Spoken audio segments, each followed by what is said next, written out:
ஆகா விசு மையநேய அன்பர்கள் அனைவருக்கும் வணக்கம். இன்றைய பதிவு பாமணி. திருவாரூர் மாவட்டம் மன்னார்குடியிலிருந்து 4 கிலோமீட்டர் தொலைவில் உள்ளது பாமணி என்கின்ற ஓர் கிராமம்.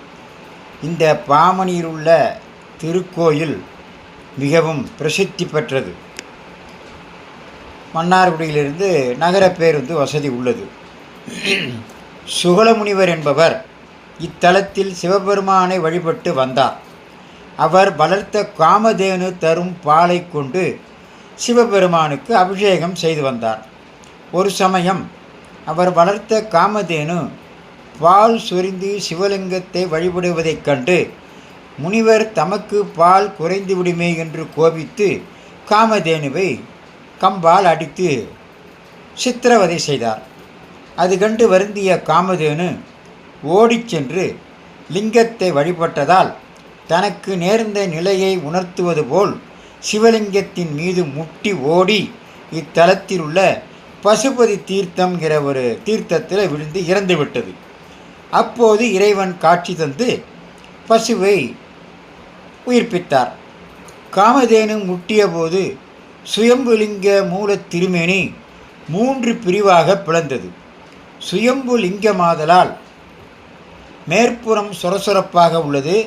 முப்பிரிவாக பிளந்த லிங்கம் இப்போது செப்புத்தகட்டால் ஒன்றாக பொருத்தப்பட்டு பார்வைக்கு வைக்கப்பட்டிருக்கிறது. பாதாளத்திலிருந்து ஆதிசேஷன் வெளிப்பட்டு சர்ப்ப உடலுடனும் மனித முகத்துடனும் தனஞ்சய முனிவராக இத்தல இறைவனை வழிபட்டு தனக்கு ஏற்பட்ட தோஷம் நீங்க பெற்றார் என்பது வரலாறு. ஆகவே இத்தலம் பாதாளீச்சுரம் என்று பெயர் பெற்றது. பாம்பனி, சர்ப்பபுரம் என்பன இத்தலத்துக்கு வேறு பெயர்களும் உண்டு. பாம்பனி என்பதே மருவி பாமணி என்று ஆயிற்று.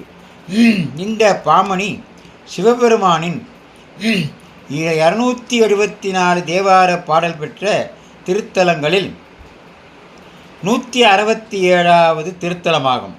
பதிகம் பாடியவர் எல்லோரும் தெரிந்த திருஞான சம்பந்தர். கருவறையில் மூலவருக்கு இடதுபுறம் தனஞ்சய முனிவருக்கு தனி சன்னதி உள்ளது. நாகலிங்க பிரதிஷ்டையும் காணப்படுகிறது. இன்னும் சில விவரங்கள் இருக்கிறது. அதை நாளை பகுதி 2 பார்க்கலாமே. இதையெல்லாம் லைக் செய்யுங்கள், சப்ஸ்கிரைப் செய்யுங்கள். எல்லா புகழும் பெரியாண்டவனுக்கே. நாளை சந்திப்போம்.